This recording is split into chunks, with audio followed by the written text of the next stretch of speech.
اعوذ باللہ من الشیطان الرجیم بسم اللہ الرحمن الرحیم ان الذین آمنوا ثم کفروا ثم آمنوا ثم کفروا ثم آمنوا ثم كفروا ثم ازدادوا كفرا لم يكن الله ليغفر لهم ولا ليهديهم سبيلا.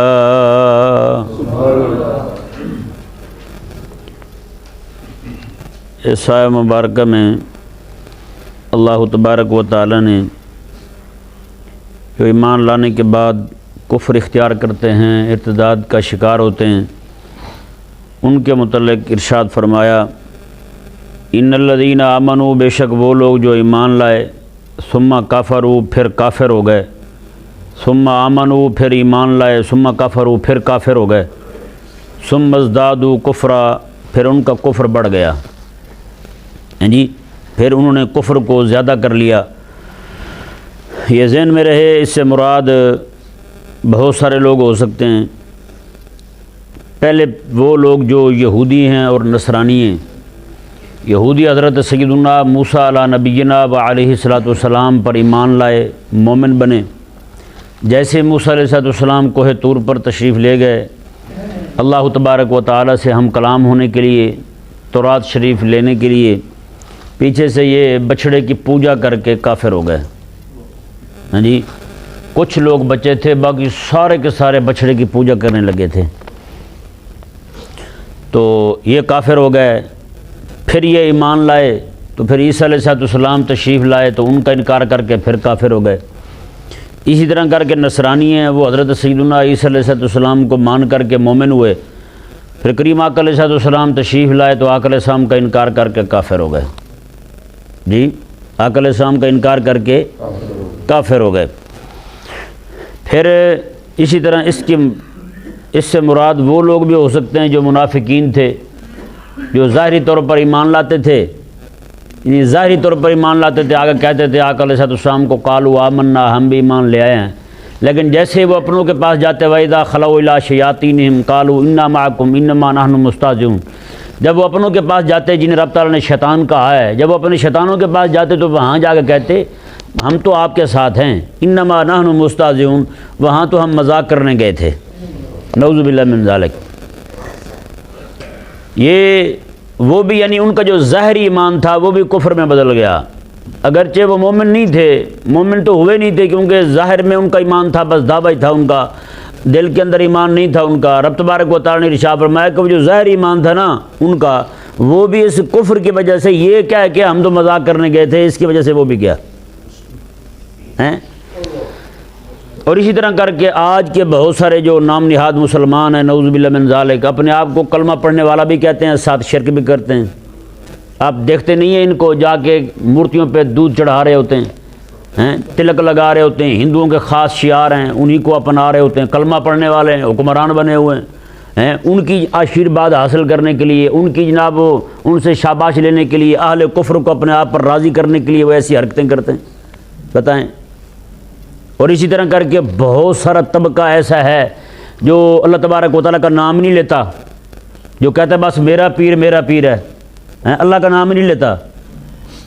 ابھی کل ایک ویڈیو آئی ہے کہ انڈیا کا کوئی نعت خوان ہے منحوس، وہ پڑھ رہا تھا ابھی قبر میں ہم جب جائیں گے، فرشتے اگر پوچھیں گے ہمیں کہ آپ کا خدا کون ہے، دین کیا ہے آپ کا، اور آپ کے نبی کون ہیں، تو کہتا میں وہاں پہ اپنے پیر کا نام نکال کے اسے چومنا شروع کر دوں گا اور جھومنا شروع کر دوں گا. بتائیں، یہ پیر پرستی نہیں ہے تو اور کیا ہے بھائی؟ ہیں جنہیں یہ نہیں پتا کہ شیخ پکڑنا کیوں ہوتا ہے. شیخ تو وہ ہوتا ہے جو بندے کو رب کی راہ پہ لگا دے، رب تبارک و تعالیٰ کی بارگاہ تک پہنچا دے. یہ کون ہوتے ہیں شیخ جو اپنی پوجا کروانے لگ جائیں، ہیں جو بندے کو رب تبارک و تعالیٰ کی طرف جانے نہ دیں. اس وقت رب تبارک و تعالیٰ کی راہ میں، بارگاہ خدا بندی تک پہنچنے میں سب سے بڑی رکاوٹ جو ہے نا یہ پیر ہیں. یہ میں آپ کو سچ کہہ رہا ہوں، یہی پیر ہیں. آج یہ پیر ان کو کہنے بھی جائز نہیں ہے، یہ مجاور ہیں. کون ہیں؟ مجاور ہیں، قبروں کی چادریں بیچنے والے ہیں، قبروں کی کمائی کھانے والے لوگ ہیں. لوگ یہ ان کا خدا رسول کے ساتھ کوئی تعلق نہیں ہے.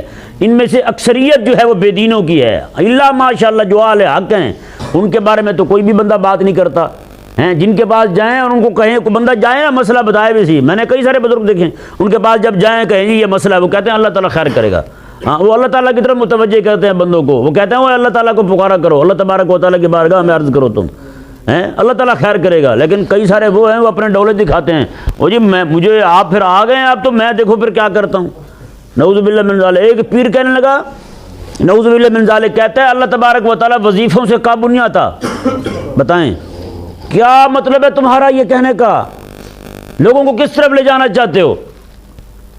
اتنا لوگوں کو تم لوگوں کا ایمان لوٹ رہے ہو, تمہیں شرم حیا نہیں رہی؟ حقیقت والی بات ہے ہمارے لوگوں نے ان مجاوروں سے اپنا ایمان بھی لٹوایا ہے اور اپنا پیسہ بھی لٹوایا ہے. ابھی کل پرسوں کی بات ہے, ایک مدرسے میں انہوں نے چٹ لگا دی, آج مدرسے میں بچوں کے کھانے کے لیے آٹا نہیں ہے, لہذا آج بچے رات کو بھوکا سوئیں گے. بتائیں. اور پیر کا کتا ملائی کھا کے سوئے اور مدرسے میں پڑھنے والا حضور کے دین کا خادم بھوکا سوئے. حضرت عبداللہ بن مبارک رضی اللہ تعالیٰ عنہ ارشاد فرماتے آپ کے علاقے میں آپ کے پاس جتنا بھی پیسہ ہوتا تھا, آپ بہت بڑے تاجر تھے حضرت عبداللہ بن مبارک, آپ کے پاس جتنا بہت بڑے محدث تھے, آپ ایک سال حج پہ جاتے ایک سال جہاد پہ جاتے تھے. اتنا بڑا مجاہد بندہ تھا. یہ صوفی تھے بہت بڑے ہیں, آج کل کے صوفی جہاد کا نام نہیں لیتے. حضرت عبداللہ بن مبارک رضی اللہ تعالیٰ عنہ بہت بڑے تاجر تھے اور آپ کے پاس جتنا پیسہ جمع ہوتا آپ دور دراز مدارس میں بھیجا کرتے تھے. کسی نے عرض کر دیا حضرت یہ آپ کیا کرتے ہیں کہ آپ کے علاقے میں آپ کے رشتہ دار اتنے سارے غریب ہیں اور آپ سارا پیسہ اٹھا کے وہاں بھیج دیتے ہیں. اللہ اکبر. حضرت عبداللہ بن مبارک اہل اللہ کی سوچ دیکھیں کیسی ہے. ہم نے تو پیروں کے کتوں کو مکھنوں کے ساتھ ان کی مالش کی ہے. عبداللہ بن مبارک رضی اللہ تعالیٰ عنہ ارشاد فرماتے ہیں دیکھو خدا کے بندو, یہ میرے رشتہ دار ہیں, یہ میرے محلے کے ہیں, میرے علاقے کے ہیں, یہ غربت کی وجہ سے بھوک کی وجہ سے مر گئے تو یہی مریں گے. اب مدرسے میں بیٹھے ہوئے بچے اگر مر گئے تو حضور کا دین فوت ہو جائے گا, حضور کا دین نہیں رہے گا. آقا علیہ السلام کا دین قائم ہے تو ہی مدرسے کے طالب علموں کی وجہ سے, انہی فقیروں کی وجہ سے دین قائم ہے. آج دین جو کچھ آپ کو نظر آ رہا ہے وہ مدارس کی برکت ہے.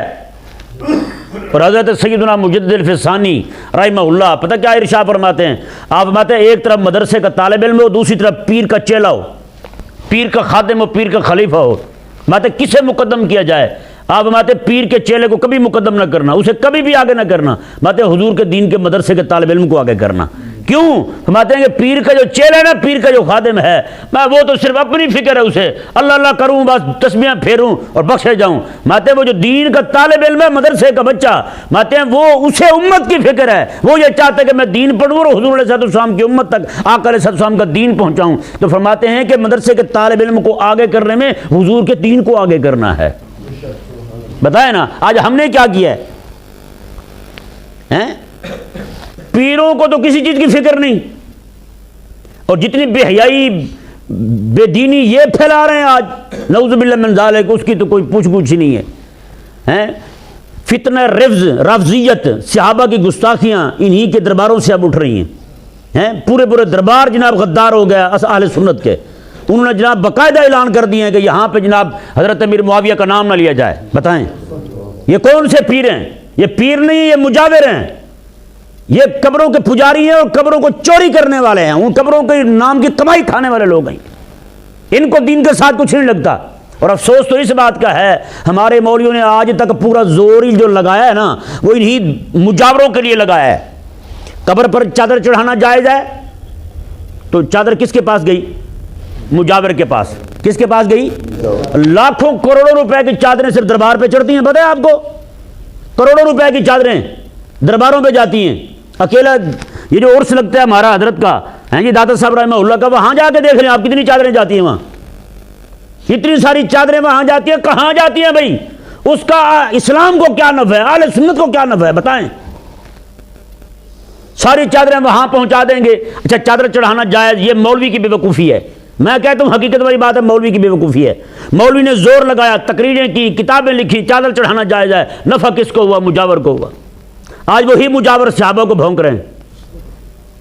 کل مجھے میرے پاس ایک مفتی صاحب ہیں, وہ تشریف لائے, وہ کہتے داتا صاحب رحمہ اللہ کے دربار کے باہر ایک مدرسہ ہے، کہتے ہیں وہاں پہ ہم قرآن پاک پڑھ رہے تھے تو داتا صاحب کا مجاور آ گیا، داتا صاحب کا مجاور وہ آیا اور کہنے لگا یہ آواز بند کرو قرآن پاک کی، ہم فلم دیکھ رہے ہیں ہمیں آواز نہیں آتی۔ بتائیں اور بتائیں جی، یہ کل کی بات میرے سامنے قرآن پڑھا ہے، وہ مفتی صاحب خود بتا رہے ہیں، کہتے ہیں میں وہاں قرآن پڑھ رہا تھا، مجاور آیا، اس نے کہا بند کرو فلم دیکھ رہے ہیں، آواز ہی ہمارے کانوں تک نہیں آ رہی آپ کے قرآن پڑھنے کی وجہ سے۔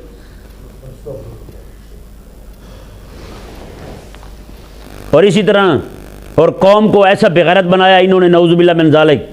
ایک مزار پر میں جاتا بھی ہوں نا تو اندر نہیں جاتا مزار کے، حقیقت والی بات ہے، باہر سے فاتحہ پڑھی اور فارغ بس۔ اپنے ساتھ جو جاتے ہیں انہیں بھی منع کرتے ہیں ابھی نہ ہاتھ لگانا قبر کو، نہ چومنا چاٹنا، کچھ بھی نہیں کرنا، پیچھے کھڑے ہو کے فاتحہ پڑھنی ہے، یا اللہ اسے بھی بخش اور ہمیں بھی بخش، بس اتنا کافی ہے۔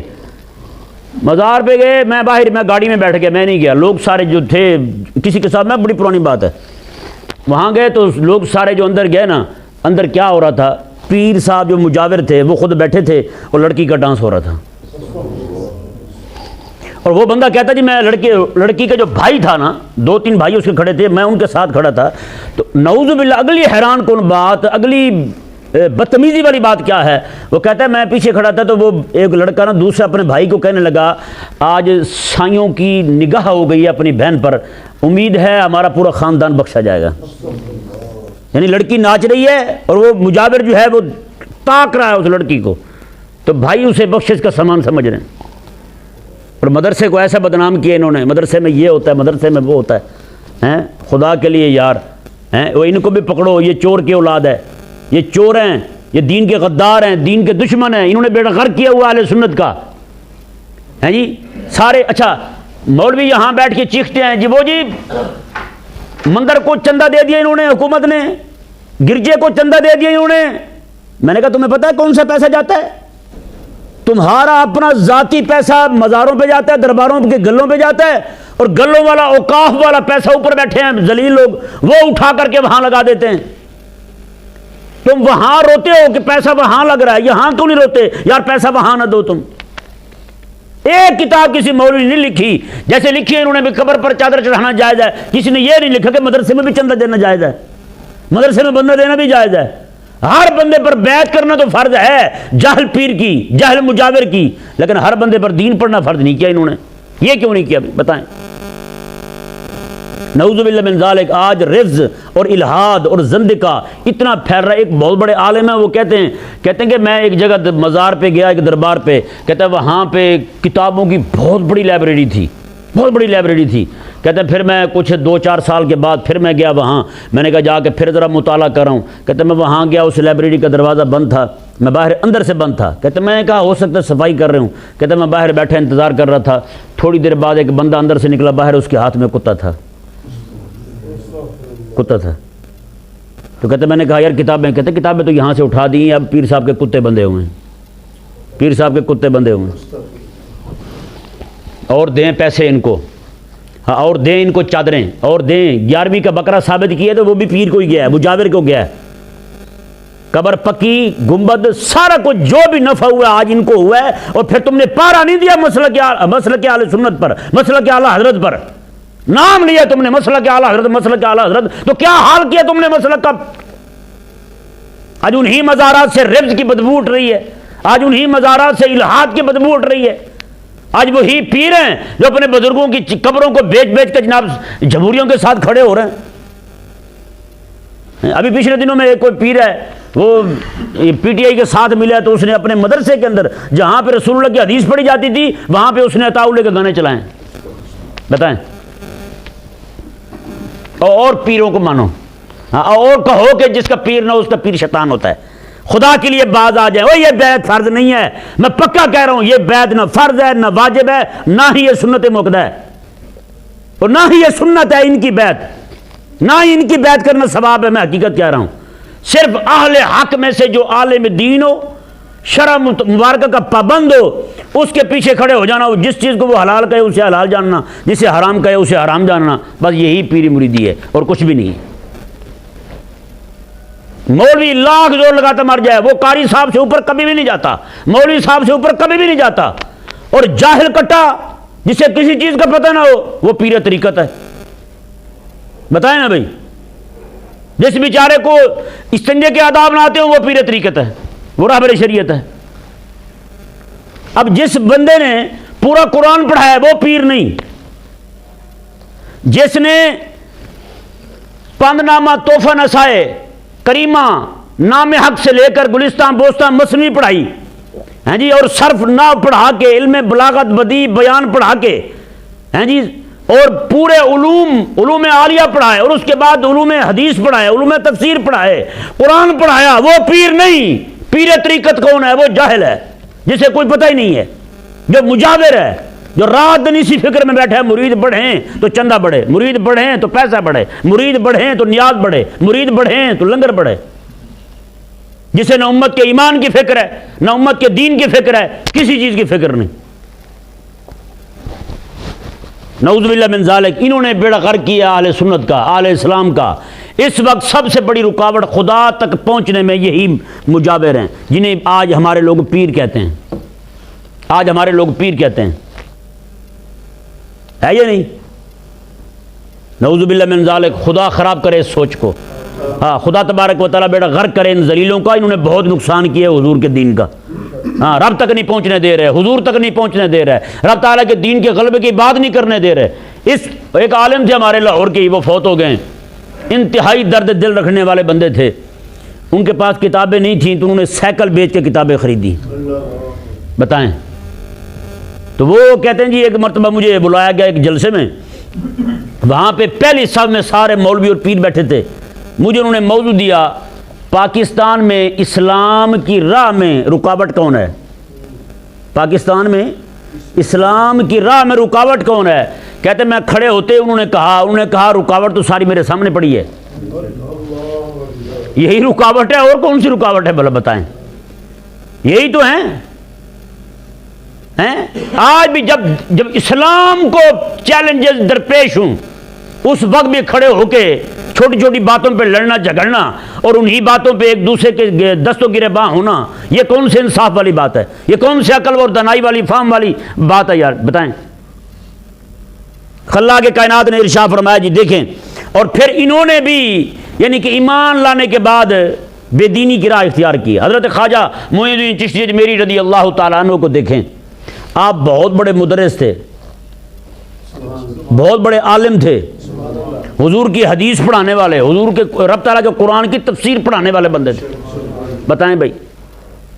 حضرت خواجہ فرید الدین, بابا فرید الدین رضی اللہ تعالیٰ عنہ, حضرت شیخ الاسلام والمسلمین, آپ اتنے بڑے اسلام کے مجاہد تھے کہ آپ کے بیٹے جو ہیں وہ جہاد میں شہید ہوئے ہیں. یہ پتہ ہی نہیں کسی کو. آج ہم نے صرف یہی جنتی دروازہ رکھا ہوا ہے, اس سے جو گزرا جنتی. میں نے کہا ہر صحابی نبی جنتی جنتی, کہتا نہیں. تو میں کہا بابا فرید دروازہ کہنا وہ تو جنتی ہے. میں کہا اب کیا کہوں میں تیرے لیے, کیا کہوں تجھے بتا. ہیں یہاں جاہل پیر کا مرید ہو جائے تو پیر کہتا بخشا ہوا ہے تو. آپ گلی میں بھی پیر بیٹھے ہیں, وہ کہتے جو میرے پاس آ گیا وہ بخشا گیا ہے. میں نے کہا جو امام الانبیاء کے پاس آیا ہے وہ تیرے پاس آ جائے جنت جائے, امام الانبیاء کے پاس آ جائے. تجھے جھوٹے کے ہاتھ میں بیعت کرے جنت جائے, جو امام الانبیاء کی بارگاہ میں جائے اور آقا علیہ السلام کی صحبت پائے وہ جنتی کیوں نہیں؟ تو خدا کے لیے اس مسئلے کو سمجھیں. چھوٹی چھوٹی باتیں. اور حضرت غوث پاک بابا فرید الدین رضی اللہ تعالیٰ عنہ, آپ کی بارگاہ میں حضرت نظام الدین اولیاء آئے تھے. حضرت نظام الدین اولیاء آئے تھے پڑھنے کے لیے, دین پڑھنے کے لیے آئے تھے. انہوں نے قرآن پاک پڑھ آئے ہوں, اور میں سنا ذرا پھر. انہوں نے قرآن پاک سنایا نا حضرت نظام الدین اولیاء نے, تو میں یار پردہ تو صحیح ہے پر چس کو نہیں آئی پر کیونکہ سب تو بڑا کاری بابا فرید الدین سی. آج کل دے پیر نوں دعا ہی نہیں منگنی آندی. پیر بیچارہ دعا نہیں منگ سکتا, الٹا سیدھا پڑھ رہا تو تلفظ کی ادائیگی صحیح نہیں ہے. تو اس وقت سب سے بڑا کاری بابا فرید الدین رحمہ اللہ تھے. حضرت نظام الدین اولیاء رحمہ اللہ نے فرمایا, عرض کی حضور قرآن پڑھنے آیا ہوں. میں سنا, کتابیں پڑھنے آیا ہوں, میں سنا. انہوں نے کہ جو سنایا قرآن, میں فریدہ میں نظام قرآن تو پڑھا تو انہیں پر چس نہیں آئی. انہیں کہ حضور یہی چس لین تے آیا ہوں, یہی چس پیدا ہو جائے اس لیے تو آیا ہوں. میں کہ ہاں پھر کیا چاہتا ہے؟ انہوں نے کہا رہوں گا ادھر پڑھوں گا. آپ وہ عرض کرنے لگے حضرت نظام الدین اولیاء اس طرح کرو حضور، اس طرح کریں، کسی خادم کو کہیں مجھے پڑھا دے، میں کس لیے بیٹھا ہوں؟ میں نے کہا پیر تو وہ ہوتا ہے جو رب کا قرآن پڑھائے ہیں، بتائیں نا پھر ہیں ایسے پیر؟ نعوذ باللہ من ذالک۔ تو حضرت نظام الدین اولیاء رحمہ اللہ یہاں رہے، پھر آپ نے علم بلاغت کی کتابیں اور کتابیں کافی ساری حضرت بابا فرید رحمہ اللہ سے پڑھی، بابا فرید رحمہ اللہ سے کتابیں پڑھی درس نظامی کی، اور یہ سارے مولوی تھے، دین پڑھانے والے تھے۔ حضرت دادا صاحب رحمہ اللہ بہت بڑے مدرس تھے، کسی نے بتایا ہمیں؟ خواجہ معین الدین چشتی میری مدرس تھے، دین پڑھانے والے تھے، قرآن کا درس دینے والے تھے، اور بہت بڑی جماعت تیار کی آپ نے اپنے شاگردوں کی۔ لیکن ہم نے لوگوں کو بتایا ہی وہی ہے جس کے ساتھ پیروں کی روٹی چلے، ہے یا نہیں؟ اس کے آگے کوئی بات نہیں بتائی ہم نے لوگوں کو۔ خدا کے لیے اب دین کی طرف آ جائیں یار، چھوڑ دیں ان کو، خدا کے لیے باز آ جائیں ان سے یار، خدا تعالیٰ کے لیے کھڑے ہو جائیں، دین کے لیے کھڑے ہو جائیں، اب دین کا درد پیدا کریں، چھوڑ دیں ان پیروں کو یار، کچھ حاصل ہونے والا نہیں ہے ان سے۔ آج لوگ پتہ کیا ہوتا ہے، میں حیران کن بات بتاتا ہوں آپ کو، لوگ جاتے ہیں پیسے جا کے پیر کے گلے میں ڈالتے ہیں، یا اللہ میرا بیٹا باہر چلا جائے، کیا کہتے ہیں؟ میرا بیٹا باہر چلا جائے۔ اس بیچارے کا بیٹا یہی رہ جاتا ہے، گلے والے پیسوں سے پیر کا بیٹا باہر چلا جاتا ہے۔ پیر صاحب جو ہے نا وہ آخری عمر میں باہر سیٹل ہو جاتے ہیں۔ کہاں سیٹل ہو جاتے ہیں؟ باہر، لندن میں، یورپ میں۔ بھی پیر صاحب مبلغ یورپ ہیں۔ میں نے کہا یورپ میں جا کے تجھے زنا کے خلاف بولنے کی اجازت نہیں ہے، تو کون سا مبلغ یورپ ہے؟ وہاں پہ جناب تو ان کی جو بت ہیں ان کے خلاف نہیں بول سکتا، تو مبلغ یورپ کون سا ہے؟ مبلغ تو وہی ہوتا ہے جو دشمن کی اینٹ سے اینٹ بجا دے۔ خواجہ معین الدین چشتی میری رضی اللہ تعالیٰ عنہ یہاں آئے تو پورے ہندوؤں میں ہلچل مچ گئی، ان کی ہر چیز کانپنے لگی۔ آپ بیٹھے ہوئے ایک جگہ، آپ کو باہر، شہر کے باہر نہیں بیٹھنے دیتے معین الدین چشتی کو۔ حضرت خواجہ صاحب بیٹھے ہوئے، وہ آ گئے، انہوں نے آرڈر جاری کر دیا، انہوں نے کہا یہاں سے اٹھا دیں اسے۔ آپ بیٹھے تھے، آپ کو پتہ ہے پہلے لوگ جو تھے پانی کے کنویں ہوتے تھے یا تالاب ہوتے تھے، وہ جا کے ایسی جگہ رہتے تھے جہاں پہ پانی مل جائے، انہیں میسر آ جائے بس۔ تو پانی کا تالاب تھا اناساگر، آپ وہاں جا ٹھہرے تو وہ آ گئے، انہوں نے کہا جی آپ یہاں سے اٹھیں۔ حضرت خواجہ صاحب کو کہنے لگے یہاں سے اٹھیں، میں کیوں؟ انہوں نے کہا ہمارے راجا نے حکم دیا ہے یہاں سے اٹھ جائیں، یہ جگہ خالی کر دیں، یہاں ہمارے بادشاہ کے اونٹ بیٹھیں گے، آپ اٹھ جائیں، ہمارے یہاں اونٹ بیٹھیں گے۔ آپ نے میں اچھا، آپ وہاں سے اٹھے، اکیلے تھے اور آپ کے پاس لوٹا تھا، باقی سامان بھی آپ نے اٹھایا، لوٹا بچ گیا۔ ان کا بت کھڑا تھا، آپ نے میں، اس کا نام تھا شادی شدہ، اس کا نام تھا شادی، اور میں وہ شادی ہیں یہ اٹھا کے چل میرے ساتھ، تم وہ لوٹا اٹھا کے چل پڑا ہیں جی۔ آپ نے میں اچھا اونٹ بیٹھیں گے، انہوں نے کہا بیٹھیں گے، میں اب بیٹھے ہی رہیں گے۔ اونٹ بیٹھے تو بیٹھے رہ گئے، کھڑا ہی نہیں ہوا کوئی۔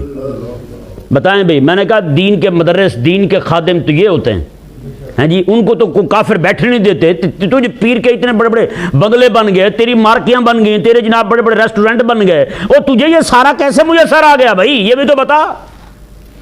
پیر ہو سچا، پیر ہو کامل، اسے تو کوئی ٹکٹ نہیں دیتا۔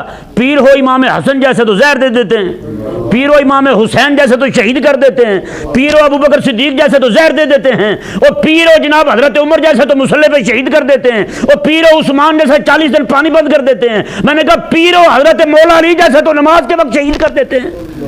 تو کون سا پیر ہے؟ میں نے کہا پیر ہو امام ابو حنیفہ جیسا، پیر و امام ابو حنیفہ جیسا تو اسے جناب جیل میں زہر دے دیتے ہیں، پیر و امام مالک جیسے تو اسے کوڑے لگتے ہیں، پیر و امام شافعی جیسے تو اسے کوڑے لگتے ہیں، پیر و امام احمد بن حنبل جیسا تو 18,000 کوڑے کھاتا ہے۔ تو کون سا پیر ہے؟ امام احمد بن حنبل رضی اللہ تعالیٰ عنہ آپ کو جیل لے جا رہے ہیں، اندر سے ایک چور ہے بہت بڑا، ابن الحسم نام کا بڑا مشہور چور ہے عرب کا، وہ باہر نکل رہا ہے۔ حضرت امام احمد بن حنبل کو کہنے لگا احمد تو کیوں آ رہا ہے یہاں؟